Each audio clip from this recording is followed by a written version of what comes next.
Senhor Presidente, Reverendo José Orisvaldo Nunes de Lima, Primeira-Dama, nossa irmã Vania, Primeiro Vice-Presidente, Pastor Wilton Padilha, com a sua muito digna esposa, irmã Berenice,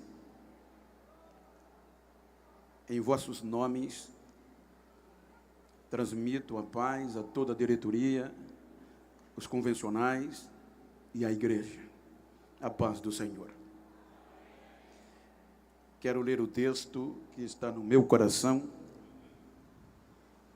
para conciliar o tema tão bem sugestivo para este tempo, que está no Evangelho segundo escreveu São Lucas, capítulo 7, versículos de 24 ao 28.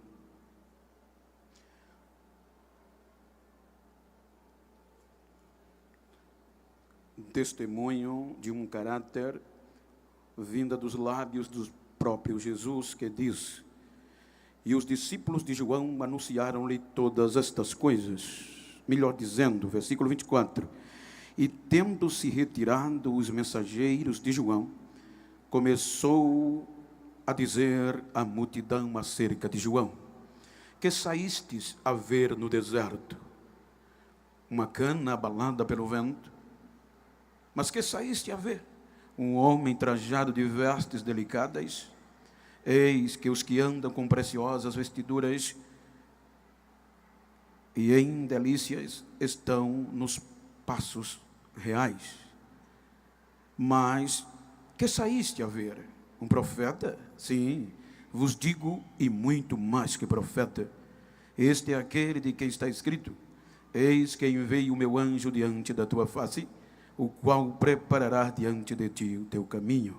E eu vos digo que, entre os nascidos de mulher, não há maior profeta do que João Batista, mas o menor no reino de Deus é maior que ele. Amém? Queiram tornar os vossos assentos, aqueles que podem fazê-lo, enquanto externo também a saudação a todos os internautas. Recebi mensagem de amigos da América, da Europa, da Ásia, do mundo, que estariam assistindo o culto à paz do Senhor. Quero agradecer ao meu pastor pela honra, credibilidade, juntamente com a mesa diretora. Quero agradecer a Deus, ao Senhor, pastor. Muito obrigado. Ao meu pastor regional, pastor Arnóbio, que tem, em nome do nosso presidente, me lapidado, me ensinado. Como também agradecer a Deus pela vida dos palestrantes. Eu gostaria também de agradecer a Deus pela vida dos pastores presidentes aqui. E, em nome do pastor Dari, quero externar a alegria de todos. Quero também fazer menção dos meus amigos, pastor Luiz César, pastor Cairo, e os que já passaram, os que vão por vir. Irmã Magali, era uma honra revê-la. E quero fazer um agradecimento especial, fazendo reverência a todas as autoridades políticas, os candidatos, os em exercícios excelentíssimos. É uma honra, como também fazer uns agradecimentos aos meus mestres. Há cerca de 20 anos atrás, os irmãos ainda não me conheciam, ainda no canavial, mas muitas vezes saí da fazenda Canoas para aprender aos pés de homens e mulheres que me ensinaram. Entre eles, reverendo pastor José Orisvaldo, pastor Donizete, pastor Jusenir, pastor Sebastião, meu diretor, doutora Cláudia. Em vossos nomes agradeço a todos aqueles que me inspiraram e sou reflexo do vosso ensino. E também a minha esposa, quero a justificar. Há cerca de 6 anos, ela gostaria muito de estar aqui, mas ela foi acometida de uma enfermidade no cérebro, um nódulo, E desde lá nós temos lutado com Deus, com a medicina, e os médicos falaram que é crônico. Então, às vezes que ela tenta ir para Rio Largo, eu a 20, 30 quilômetros, num balanço do carro, a cabeça fica insuportável. E recentemente ela submeteu-se a uma cirurgia e não pôde estar aqui. Mas em meio às dores,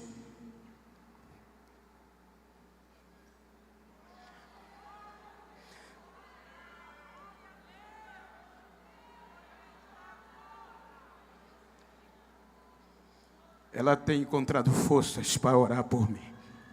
Que Deus te abençoe, meu amor.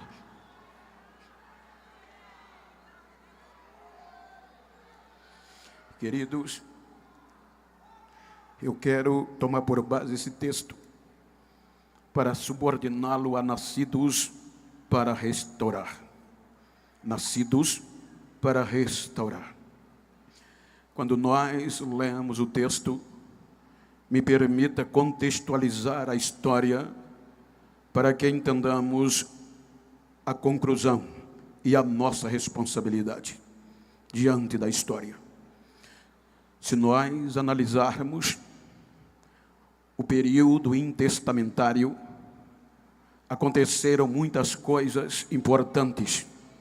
Entre elas, a Palestina foi governada por muitas potências estrangeiras, entre elas os persas, os gregos e os romanos. Antes do período intestamentário, poucos anos, os irmãos hão de convir que por volta dos anos 586, salvo engano, os babilônicos tiraram a liberdade dos judeus, voltaram a ser escravos e perderam o direito de adoração. Porém, por volta dos anos 460, arredondando, vem o contexto dos persas. Os persas é o período de Neemias. Então os persas trouxeram a liberdade de adoração, tendo em vista que agora os judeus são liderados pelos inspiradores, sacerdotes inspiradores. Então, a partir deste contexto, diz a Bíblia, que é quando Neemias vem para Suzã, ou de Suzã para Jerusalém. Se nós analisarmos o texto bíblico, a restauração de Neemias, ela é física, tendo em vista que os inimigos estavam do lado de fora, a crise estava do lado de fora. Então observem que para a restauração de Neemias precisou coragem, precisou pedras calcárias, colher de pedreiros e espadas. Quando chegamos no capítulo 7 de Neemias, Neemias termina a obra. Ele conserta o muro, ele coloca guardiões, coloca levitas e vai preparar para a restauração principal. Capítulo 8, observem que no capítulo 7, desde o primeiro, não há arrependimento. Aprazível e admirável o esforço de Neemias como governador com os judeus não provocou arrependimento. Porém, terminando ele no capítulo 7, vem o capítulo 8. E no capítulo 8 vem Esdra, o inspirador, o sacerdote. Então Esdra agora, junto ou em frente à porta das águas, na praça que ali estava, diz o texto do capítulo 8, que ele convoca todos os judeus, desde homens, mulheres, crianças, capazes de entender o ensino da palavra, e monta um estábulo de madeira e um púlpito de madeira. Em síntese, como eu estou aqui, diz o capítulo 8, que ele pega 7 sacerdotes, coloca na sua esquerda, e 6 na sua esquerda, e 7 sacerdotes na sua direita. Então, todo o povo reunido, ele pega a palavra de Deus, a lei, e no raiar do sol, ele começa a ler. Enquanto ele lia, os escribas explicavam explicavam ao povo, e o povo ia entendendo. O que eu acho lindo é que agora o capítulo 8 diz que do nascer do sol até ao meio-dia ninguém se movia do lugar, não saía descendo, não saía correndo, todos observando e ouvindo a palavra de Deus. Quando ele termina de ler, o impacto da palavra foi tão grande que diz a Bíblia que o povo começa a chorar. Enquanto a palavra era lida, o povo começa a colocar a cara no chão e as lágrimas começam a rolar. Então, quando as lágrimas rolam, o povo tem um rosto de tristeza. Então ele chama do altar e todos os obreiros e diz: entrem no meio do povo e digam que não é dia de choro, não é dia de tristeza, é dia de consagração, de restauração a Deus. No capítulo 9, o impacto do capítulo 8, pastor Josival, diz a Bíblia que o povo já estava moído pela palavra, e agora eles vão gritando com jejum, com areia na cabeça, arrependendo e confessando os seus pecados, e Deus restaurando o seu povo. Observem que a liberdade de adoração era notória no tempo dos persas. Foi no tempo dos persas que Malaquias, 430 anos antes de Cristo, ele desenvolve o seu ministério. Malaquias é o último dos profetas que prega a genuína palavra. Por volta dos anos 359 ou 360, então os persas são subordinados ou vencidos pelos gregos. Agora, quando os gregos, pelo Império Greco-Macedônio, entra no cenário, então o rei Filipe, ele tem um entendimento, ele quer helenizar todo mundo, a Grécia, no contexto literal da filosofia, da arte e da literatura. Porém, ele não consegue. Porém, ele tem um vasto entendimento. Quando ele morre, 333 anos antes de Cristo, o seu sucessor, Alexandre Magno, o Grande, assume o trono imperial do Império Greco-Romano. Alexandre, experto, era tão tremendo que diz a história que alguns o denominavam como filho de Zeus, o deus líder do Olimpo. Então ele era homem comum, mas era inteligente demais. Diz a história que Alexandre conseguiu o que o pai não conseguiu. Ele consegue helenizar o mundo inteiro, a Grécia. Agora o mundo se curva tanto na arte, de novo, como a literatura, como a filosofia era baseada no grego. Por isso que as literaturas hebraicas foram transliteradas para o grego pela helenização de Alexandre. Então observe que a verdadeira palavra não vai tendo foco. Então Alexandre, perguntaram a ele no vasto do apogeu: quem será o seu sucessor? Então ele diz: o melhor. E isso causou impacto nos seus generais. Morrendo ainda novo, 4 dos seus generais começam a reinar sobre o seu poder. Entre eles Seleuco, entre eles Ptolomeu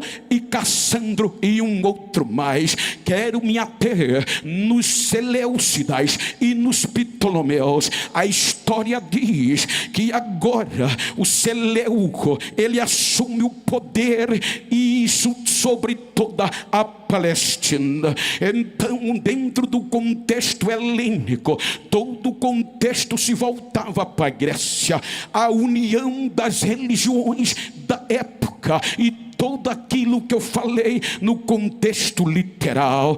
Ele reina. Quando ele passa do trono, assume o lugar dele. Antíoco o quarto, antigo quarto, conhecido como Antigo Epifânio. Antíoco Epifânio era demais, bruto violento e cruel no contexto da helenização.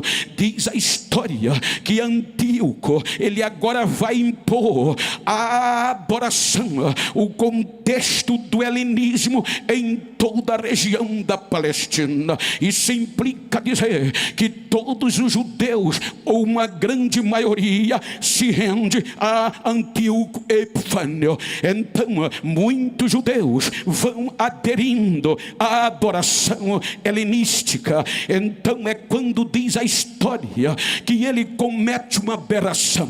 Ele levanta um altar no pátio do templo, ou no templo, melhor dizendo, de Jerusalém, e vai sacrificar ao deus Zeus um porco ou uma porca, e comete esta aberração. Mas uma grande maioria aceitou a se envolver com o helenismo. Mas diz a história que um homem chamado Matatias, da família Macabeia, ele não aceita. Ele diz aos seus 5 filhos e aos seus agregados que aquela prática helenista vai eliminar todo o contexto da adoração original judaica. Então surge a revolta dos macabeus, liderada por Matatias. Então se refugiam nas montanhas, e a eles se agregam todos que não aceitavam o helenismo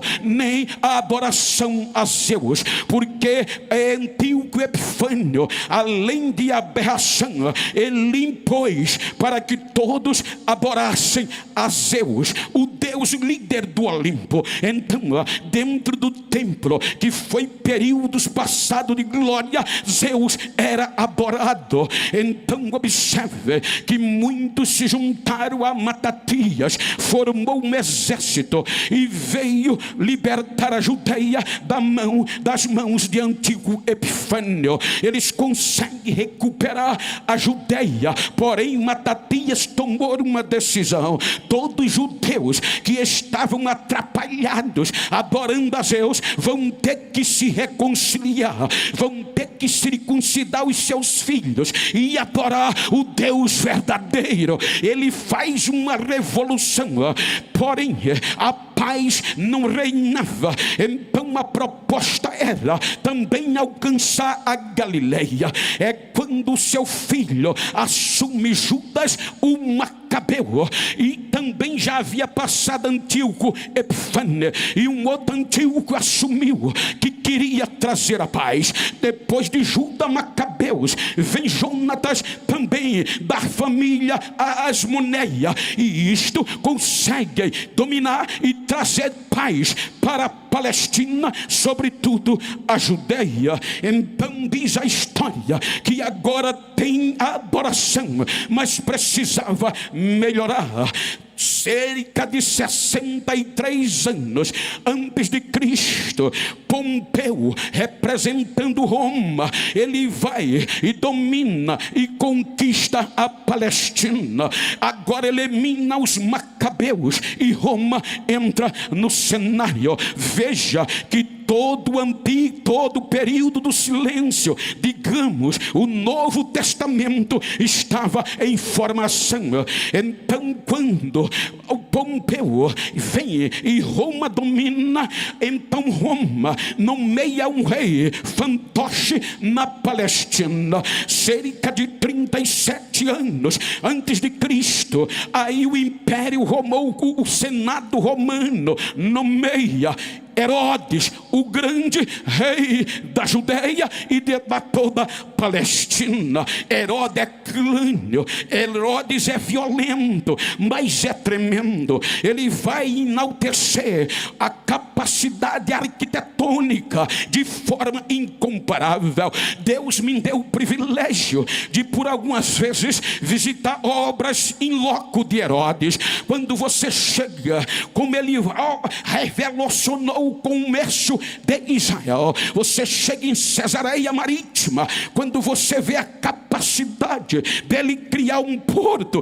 daquele jeito, você fica admirado. Quando você sobe a fortaleza de Massada, você fica bestalhado. Como um homem pode fazer isso? Quando você fica no Monte das Oliveiras e olha para as ruínas, a plataforma do templo, você diz: rapaz, este homem não era normal. Para agradar os judeus, ele constrói o templo de Jerusalém. Agora Herodes é o cara, Herodes é o grande, ninguém batia de frente com ele. Veja que nos dias de Herodes, Caifás e Anás já estavam na linhagem que Roma nomeava, e queira ou que não, já estavam longe do que se diz palavra de Deus. Neste período em Jerusalém tinha culto, tinha oferta, tinha glamour, mas palavra não tinha, e restauração só vem pela palavra. Não tinha palavra de Deus. 400 anos.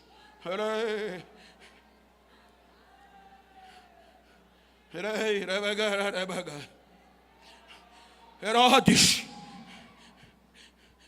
reina. É nos dias de Herodes o Grande que, segundo a tradição cristã, diz que perto de Jerusalém, no deserto da Judéia, tem uma cidade com o nome Eicarém. E nesta cidade morava um sacerdote chamado o pai de João Batista. E é lá que ele nasce, no deserto da Judéia, uma cidade nas montanhas chamada Eicarém. João Batista é anunciado, está no ventre. A notícia Lucas traz. 3 meses depois, 6.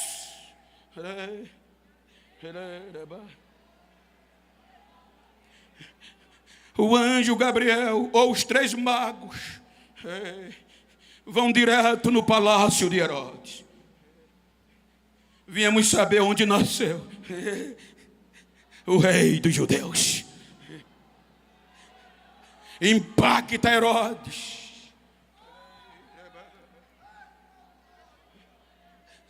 Impacta Jerusalém. Só a notícia. Herodes vai passar, mas consegue dividir a área em tetrarquia, ou seja, estados, distritos. É aí que entra Judeia, Galileia, entra Traconite, Titureia e Abilene, já no lado da Síria. Judeia, fronteira com Galileia, Galileia, fronteira com Traconite e Itureia, e Abilene cerca tanto os 2 lados da Galileia. Então Herodes vai agora, está estabelecido tetrarquia ou governos independentes. Então Herodes passa. Quando Herodes passa, aí vem a história de quem? Vem a história na narrativa de Lucas. Estou usando a João de Almeida, fiel e corrigido, ou corrigido e fiel. Ou seja, quero usar a narrativa de Lucas, quero usar a narrativa de João e de Mateus no próprio contexto. Você vai observar que agora, quando passa, Jesus faz 30 anos, João na montanha 30 anos, ou seja, 30 anos. Aí Lucas capítulo 3 vai trazer o relato do acontecimento. Ele diz que nos dias de Tibério César, Roma, a quando Pilatos era governador da Judéia, Herodes Antipas, tetrarca ou governador da Galileia, Filipe, seu irmão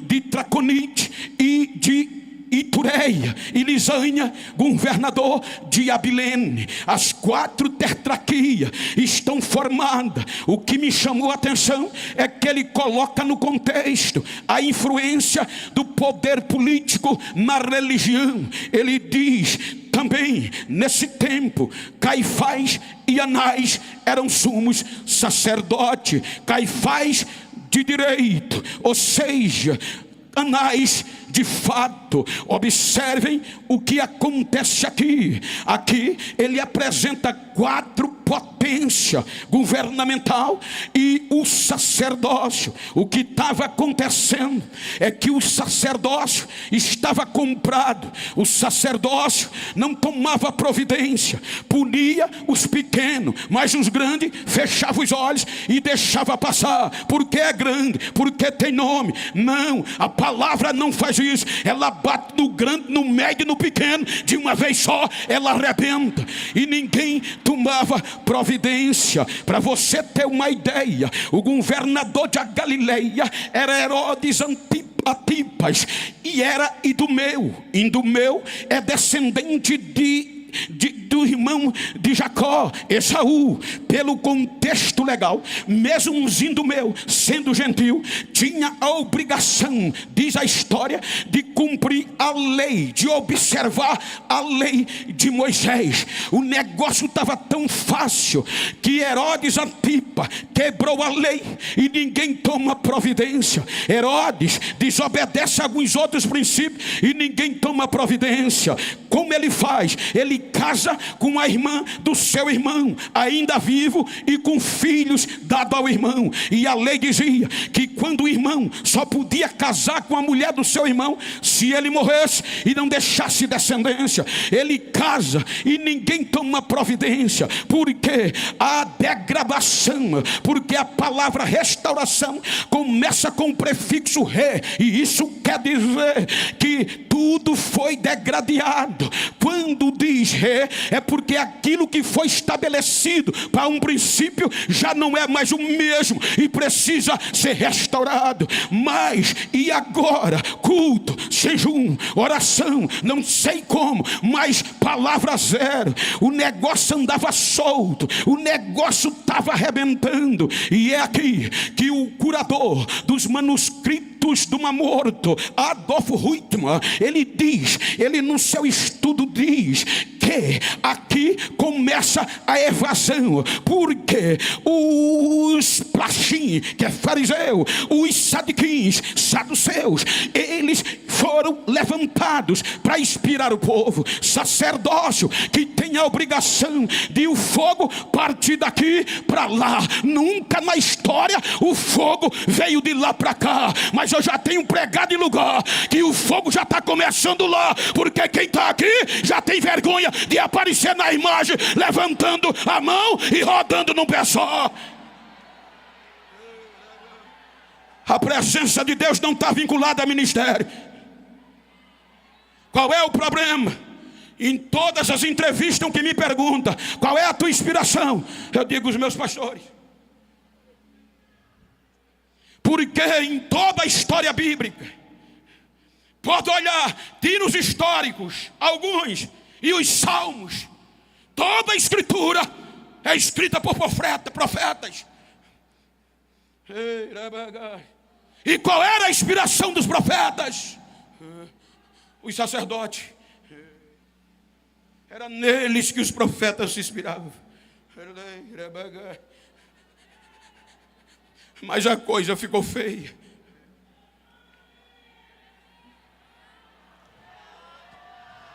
Culto, oração 3 vezes ao dia, jejum, oferta, um templo bonito. Agora não dependia mais de colher, porque já tinha muro em um templo belo. Não dependia mais de pedras calcárias, não dependia mais de espada. Agora o problema estava dentro, não estava fora. E quando o problema está dentro, colher de pedreiro não resolve. Quando o problema está dentro, espada não resolve, que é o mesmo sangue. Quando o problema está dentro, só a palavra vai resolver.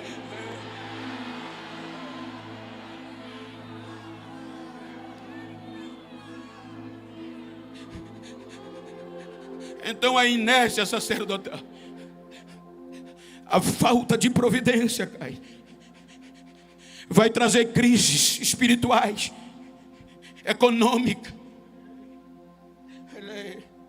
e ética.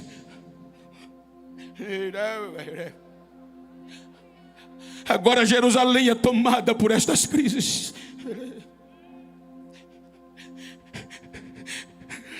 E essas crises vai atrair pessoas para o deserto da Judéia. Porque muitos praxins ou fariseus, muitos sacerdotes, saduceus, largaram de mão. Por conta da inércia, meu amigo pastor Joab, que me projetou. Então agora, os próprios sacerdotes vão procurar um caminho para uma vida melhor. Então é aqui que cerca de 24 grupos deixam Jerusalém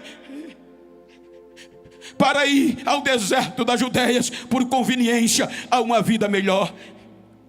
O deserto, mesmo o nome sendo deserto, ele tem um lugar chamado En-Gedi, que é um oásis.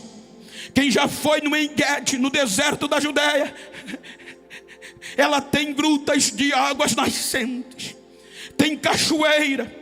E segundo historiadores, foi lá que Davi se escondeu de Saul. Ele é tão próspero que a Sulamita, no capítulo 1, versículo 14 de Cantares, ela diz que o meu amado é semelhante aos ramalhetes ou aos galhos de flores do En-Gedi. Veja que o deserto da Judéia era o lugar que poderia prosperar. Então os sacerdotes, fariseus, se juntaram e formaram o primeiro grupo. Vamos para o deserto, porque tem conveniência da Judéia, é perto de Jerusalém, se precisar de mercado tem, e é um oásis. Vamos nos isolar, vamos nos purificar e vamos dedicar à leitura da palavra e à devoção. Porém, eles formam um grupo e vão para o deserto da Judéia. Quando chega lá, em vez de influenciar, se engessa, se clausura e forma um grupinho fechado. Ninguém entra, quem tá, quem não tá, não entra mais. Então formaram um grupinho e tinham agora uma separação. O segundo grupo eram os falsos profetas. Aproveitaram a crise em Jerusalém e agora vão para o deserto, prometendo o povo sarar as suas feridas e ser seus professores espirituais. Todos falsos profetas invadiram o deserto da Judéia. Terceiro grupo, os rebeldes. Os rebeldes atraiu o povo dizendo: vamos morar no deserto da Judéia. Eu prometo a vocês que nós vamos nos fortalecer. Quando nos tivermos fortalecidos, voltaremos ao Monte das Oliveiras, e através do Monte das Oliveiras transpassaremos as muralhas e destronamos os romanos em Jerusalém. Quarto grupo era os enganadores. Chegava em Jerusalém e iludia o povo dizendo: vamos com a gente para o deserto da Judéia, e lá vocês entregam as nossas ofertas, vocês trazem o tudo de vocês e a gente supre as vossas necessidades. 24 grupos agora invadem o deserto da Judéia. Olha a raça que vai, engessado, marombinha. Os que foram atrair, chamados para atrair, não atraía mais. Falsos profetas que profetizavam por conveniência, enganadores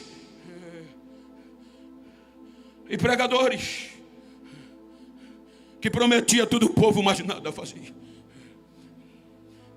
Veja que o ambiente era propício para João ser mais um. Era conveniente para João seguir os falsos e os enganadores. Abro parênteses. Esse dia eu estava pregando em um país e eu achei rir, e estou rindo, porque o obreiro que estava comigo disse: pastor, a onda agora é butoque. Os pregadores estão pegando fama não mais pela pregação, mas pela aparência.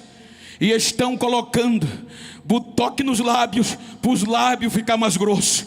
Eu olhei para ele e disse: então eu sou privilegiado, já saí butocado, já nasci com o beiço virado, preciso disso não. Então eu vou continuar pregando a palavra, pregando a palavra, pregando a palavra.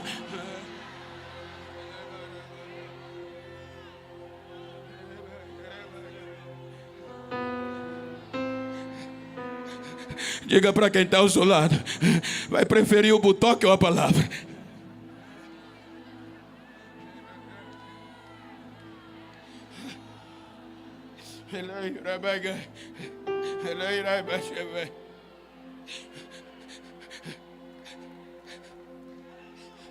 O deserto estava cheio de engessados.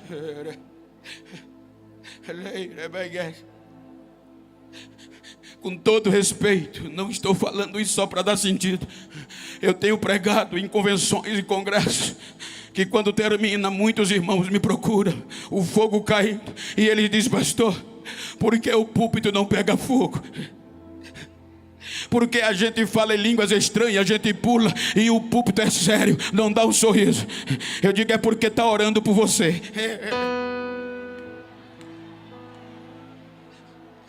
Mas sabemos que não é.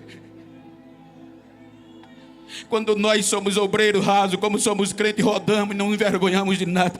Quando a gente sobe aqui, parece que muda, entre aspas, não generalizo. E tem alguns que engrossa a cara, não dá um sorriso, parece na câmara que parece um delegado. Ou seja, quando o povo precisava de restauração, Esdras disse: os obreiros desçam e toquem fogo lá embaixo. Diga ao povo que é dia de alegria, não é de tristeza. O fogo tem que começar daqui.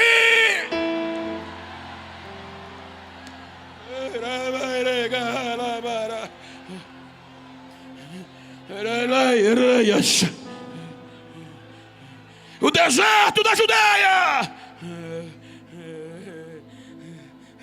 estava contaminando-se.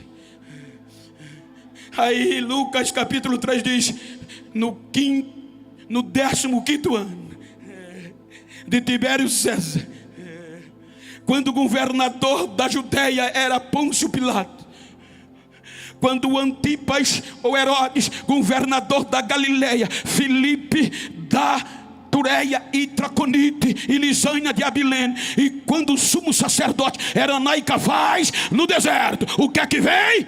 A palavra.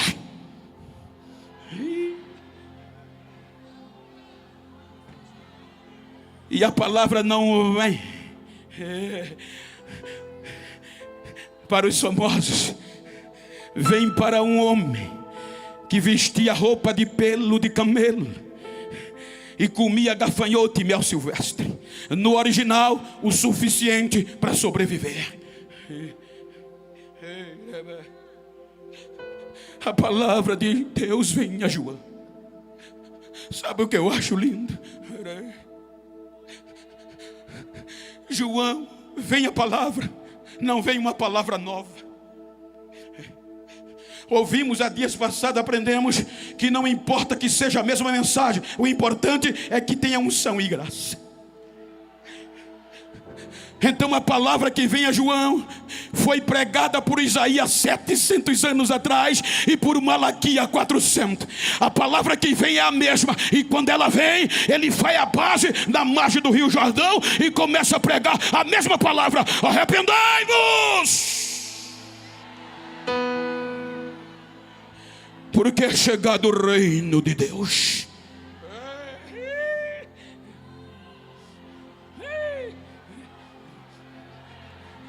Veste de pelo de camelo, cinto de couro na cintura, e comendo o suficiente para sobreviver.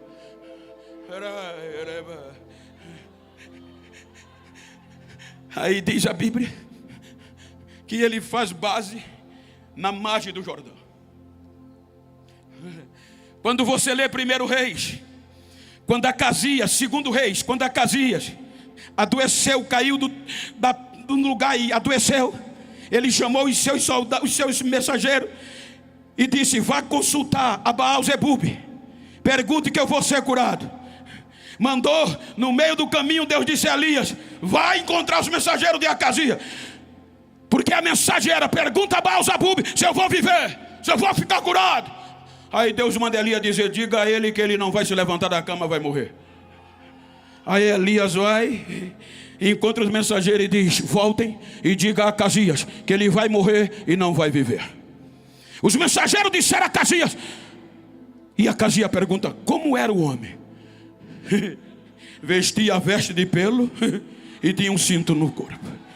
Aí ele disse: é Elias o tesbita, estou frito.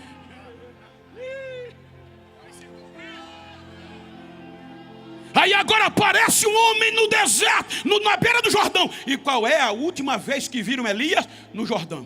Cruzou e não voltou mais. Agora está João Batista com um pelo de camelo vestido, um cinto, e dizendo: arrependai-vos, produzam frutos de arrependimento. A mensagem era a mesma, mas foi tão ungida que invadiu as fronteiras de Abilene, invadiu a Itureia, invadiu a Galileia e invadiu a Judeia e entrou em Jerusalém. Aí o povo começa a dizer: Elias voltou. Por isso que a Bíblia diz que eles consideravam João o Elias. E como eles consideravam, diziam: Elias está pregando o fim do mundo, com base em Daniel. Aí o impacto do medo, a palavra simples, a mesma, vai remoendo por dentro. E a Bíblia diz que de toda a adjacência o povo é impactado. E impactado, ou impactados, vinham para o Jordão, confessavam os seus pecados e diziam: o que fazemos? Aí João dizia: quem tem duas capas, dê uma a quem não tem. E batizava. A mensagem é simples, mas ungida. Atinge as fronteiras os cobradores de impostos. Os cobradores de impostos vêm, confessam e dizem: nós. João diz: não cobrem mais do que o que está estipulado. A palavra é simples, mas invade o poder público, entra na segurança. Aí a Bíblia diz que os soldados vinham para o Jordão e diziam: e nós? João dizia: não use de extorsão com ninguém, se contentem com o salário de vocês. E batizavam no Rio Jordão para arrependimento do pecado. Olha o que é que a palavra faz. Olha para quem está ao seu lado, diga: quer no momento de crise ser restaurado, só tem um jeito: Bíblia.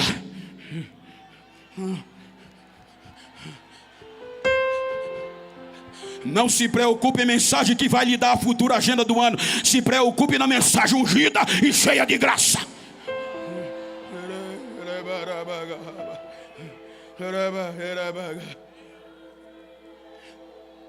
Na narrativa de Mateus, os escribas, os fariseus e saduceus que se engessaram ouviram falar de João.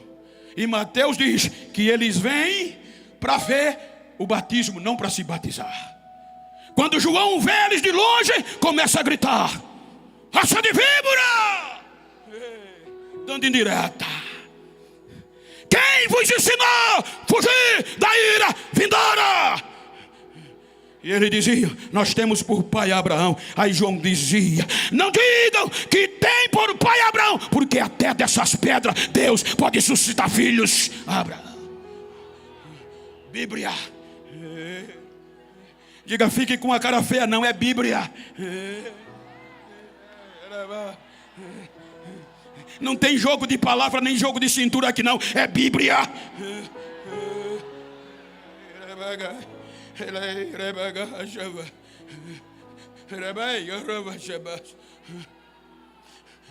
Aí João, a mensagem chega em Jerusalém. Quando chega em Jerusalém, aí João diz, 1:19, que os de Jerusalém, quem? A cúpula, escolhe perito, fariseus e levitas. e diz: vão lá aonde esse rapaz está pregando, pergunte quem ele é. Aí chegam no deserto, no beira do Jordão, e João diz que eles perguntam: João, os de Jerusalém, os chefes, mandaram a gente aqui para saber quem tu és. Tu és o Cristo? Sou não. Tu és Elias? Sou não. Tu és profeta? Também não. Quem é você? Uma voz.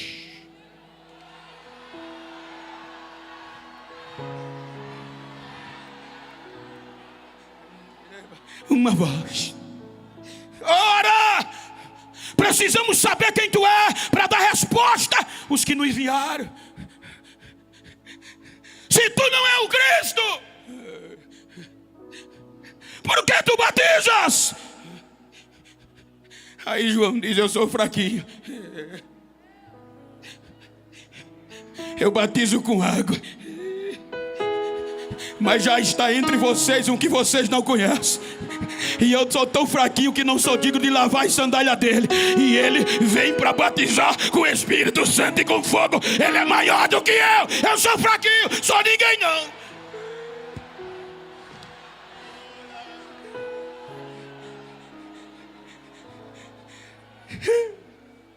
Como palavra é palavra,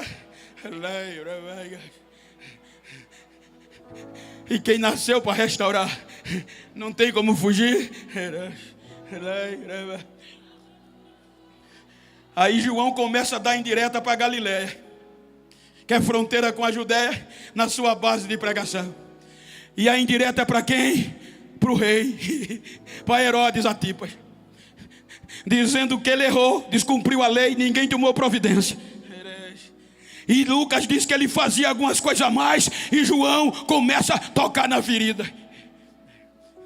Aí o rei avaliou: vai ter uma rebelião e este João vai liderar. Vou fazer o seguinte: dentro da minha jurisdição, vou prendê-lo num presídio de segurança máxima, a fortaleza.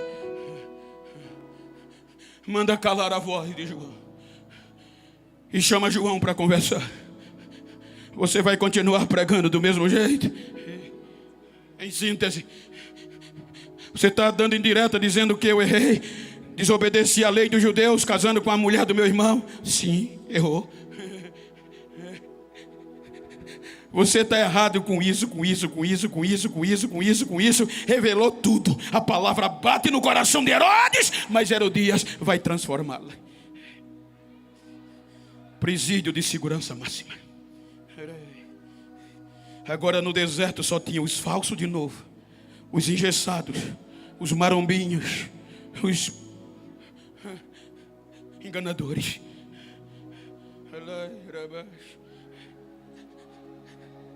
Não tem mais palavra.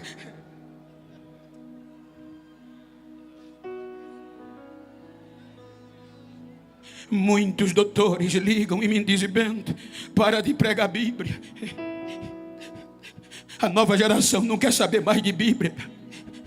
É melhor você aprender coach, automotivação, mandar o povo tirar o pé do chão, porque é isso que está na onda, Bento.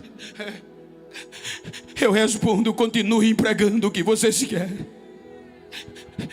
mas enquanto eu respirar, eu vou pregar Bíblia. Eu vou pregar Pentecostes, porque ainda tem uma geração que não desistiu, ainda tem uma geração restaurada, ainda tem uma geração que é cheia da esperança, ainda tem. Deixa eu ouvir o barulho dela, deixa. Deixa eu ver o barulho, não porque eu estou pedindo, mas porque ainda tem. E a geração eleita, ela não se cala diante dessas coisas. Bíblia é Bíblia, palavra é palavra.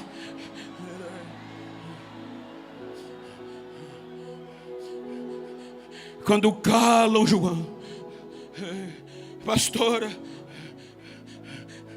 se você olhar o mapa da Galileia, se não a última, a penúltima cidade entre a Judéia e Galileia é Naim. Quando calam João, Quando cala o cara da vez, aí vai saindo o enterro de Naim.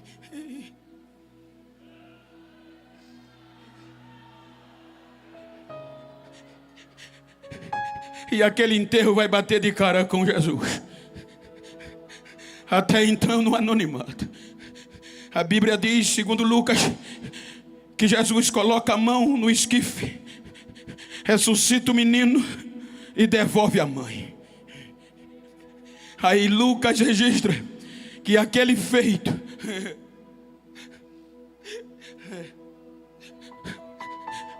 só era o que falava.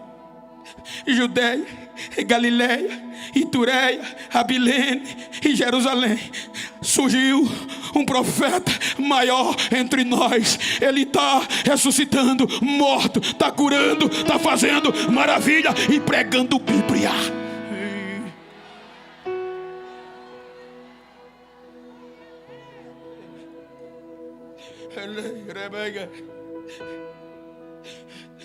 Aí Lucas diz que a sua fama estourou por toda a circunvizinhança.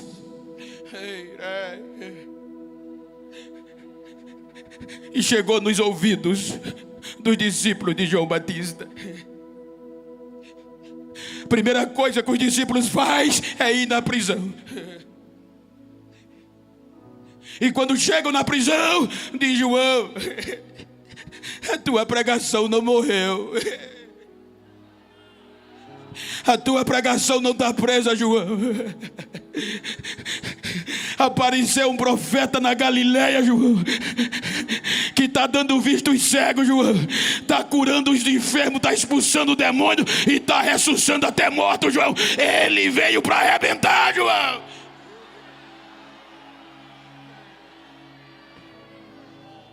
Você agora vai entender em parte porque João fez a pergunta, não foi dúvida. Porque o deserto estava cheio de falsos. João usou a prudência e disse: vão, pergunte a ele se é ele ou a gente espera outro. Veja que quando os discípulos chegam, Jesus não critica a pergunta. O discípulo diz: mestre, somos discípulos de João Batista. Ele mandou perguntar ao Senhor se é o Senhor mesmo ou a gente espera outro. Jesus em silêncio chama os cegos, cura, dá visão. Os aleijados, manda levantar. Os endemoniados, ele liberta e prega a Bíblia. Prega a palavra.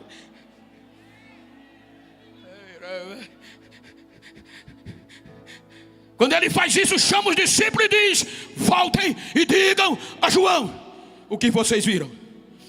Os cegos voltam a ver, os aleijados são curados, os demoniados são livres e é pregado Bíblia, o Evangelho aos pobres.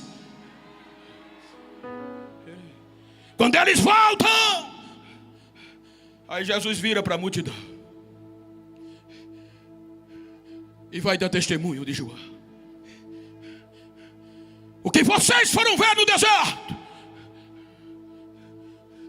Um homem de caráter dúbio, como a cana do Pantanal ou do pântano, para onde o vento vai ela se inclina? Não. Que é que vocês foram ver no deserto? Um engomadinho, cheio de beleza, de roupas chiques? Não. Porque eu digo a vocês, quem assim se veste, está no palácio. Quem vocês foram ver?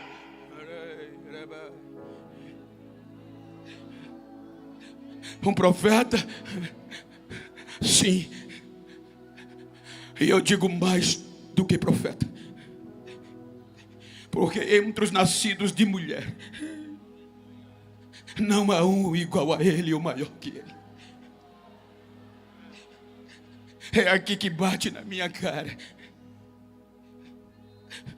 Porque quando você vai estreitar isso aqui, eu estava indo no carro de um aeroporto para uma cidade, e desde que eu recebi o convite, a cabeça fica assim, vai e volta. E isso veio. Quando veio, eu dei um glória para o irmão que ia dirigindo, parou, que foi? Eu digo, não, se preocupe não, é a mensagem. Aí o Espírito Santo disse: escuta, como eu aprendi do meu pastor presidente, o Espírito fala pelos sentimentos. Aí o Espírito Santo disse: Adão, Eva, passou pelo ventre? Eu digo: não. Ele disse: de Sete até Caim, todos passaram pelo ventre. A geração de Caim morreu no dilúvio? Morreu. E os que sobreviveram vieram do ventre. E de Sete até João, todos, nenhum nasceu sem vir pelo ventre. Reis, profetas, todos passaram pelo ventre, mas nenhum sentiu em parte o que João sentiu. Pode olhar de Sete aquele momento, seja ele quem for, não sentiu o que João sentiu. Porque quando Isabel estava com 6 meses de grávida, Maria vai para a Judeia, para Eiquere, na região da montanha. A ciência diz que vai ter vida com 24 semanas. A igreja prega da fecundação. A ciência não se decide. Importa é isso aqui. Quando Maria recebe a mensagem do anjo, o anjo diz: vai lá nas montanhas da Judéia, que Isabel está grávida, é estéril. Aí Maria vai. Quando chega na porta, nem entra. Pai do Senhor, prima Isabel. Ninguém de Sete até aqui passou por isso. Aí a Bíblia diz que Isabel foi cheia do Espírito, e o menino João se agitou dentro do ventre. Recebeu em parte. Aí Isabel disse: o que me convém receber? Vim me visitar a mãe do Senhor. Bendito é o ventre que está no teu fruto. Ou seja, João só recebeu parte. É o último do Velho Testamento. Viveu o velho. Se João só se arrepiou ainda no ventre e fez o que fez, mensagem simples, mensagem que já tinha sido pregada e arrebentou com toda a região, e o povo dobrava o joelho, aceitava, era batizado. Aí Jesus disse: eu digo a vocês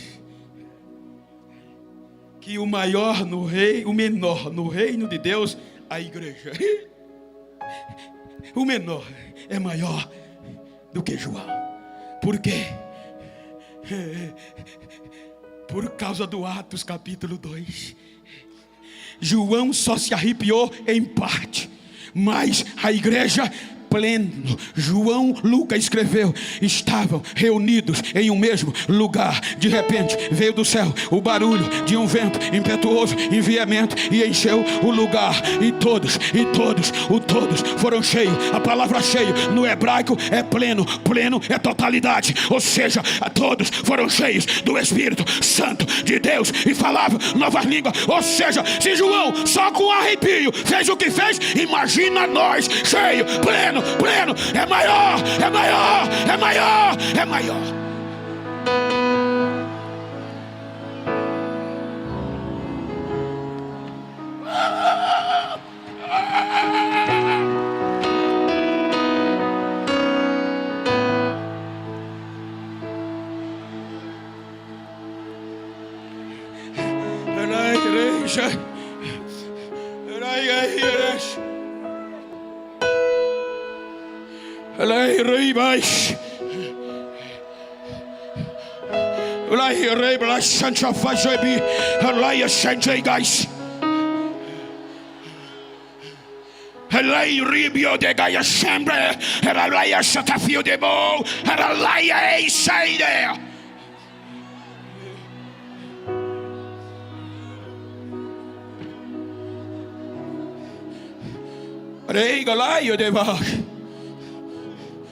Alivio de raia chateva.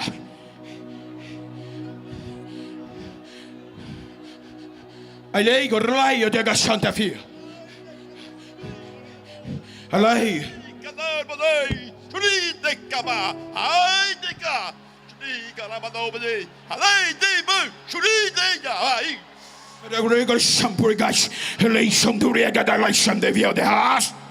Alabay, Jerome, hey, Grindama, Halaba, Rorori, Jarida, Arabro, Chi, ai, de Camabrori, Araia. Eu tenho urgência. Eu tenho urgência. A minha apoteose está invadindo este local. Estou reunindo e sacudindo vidas pelo poder da minha glória.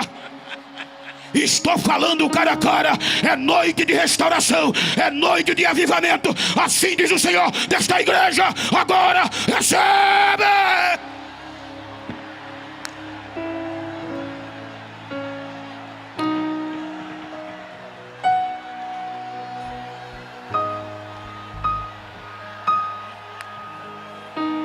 Adore, adore, adore, adore. Segundo o doutor e professor Herman, não é grande em valor, mas é grande em privilégio e benefícios. Eu sou privilegiado, mais do que João.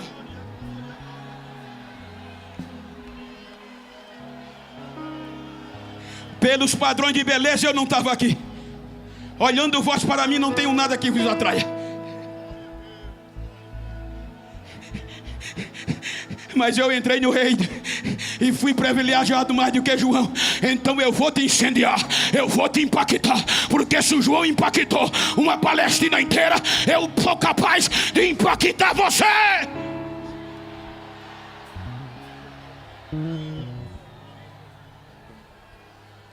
Então fica de pé com a permissão do nosso pastor.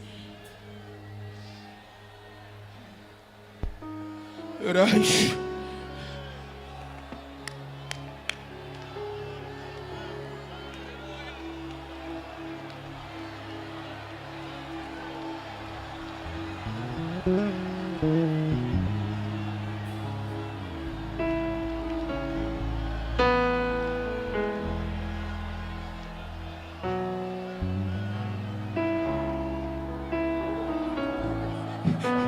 Olha, se você pode, para quem está ao teu lado, e faz uma pergunta a ele: o que você veio ver no César? Pergunta a ele: o que você veio ver? Um engomadinho? Um marombinha? Um artista? Diga a ele: não, eu vim ver alguém maior que João.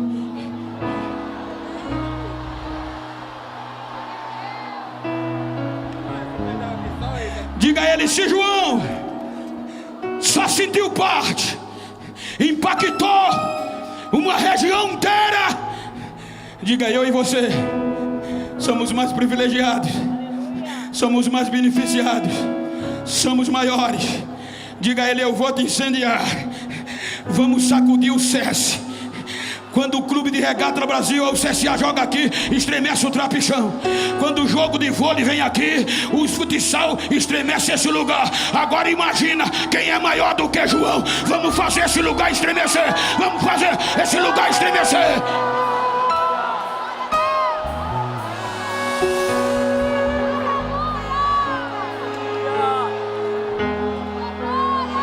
Restauração não precisa de colher agora, nem de espada, nem de pedra. É de crente cheio da palavra, cheio do Espírito. Douglas,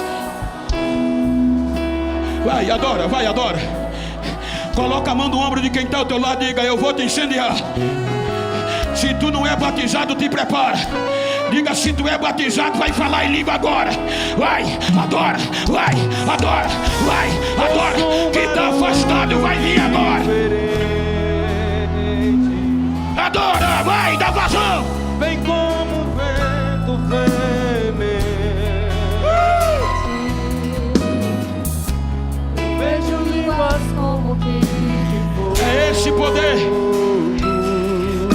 que faz um negro descartado, pobre, sair de detrás da cana e pregar o mundo, levando a mensagem do Evangelho, levando o nome da Alagoas. Deus ainda faz, Deus ainda faz, Deus ainda faz. É acender a brasa, nós estamos reunidos. Vai trazendo vida, vai, preparar na cidade,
Batista estava batizando e de repente ele olhou lá atrás e disse: aquele lá é o Cordeiro de Deus que tira o pecado do mundo, e ele nos batizará com o Espírito Santo e com fogo, com o Espírito Santo e com fogo, com fogo, com fogo.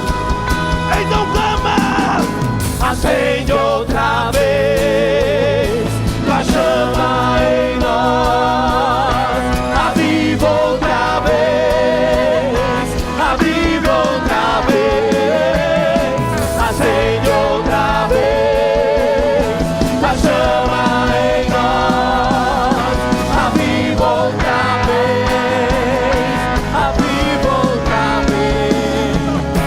A nossa geração tem lenha pra queimar, pode incendiar, vem nos batizar.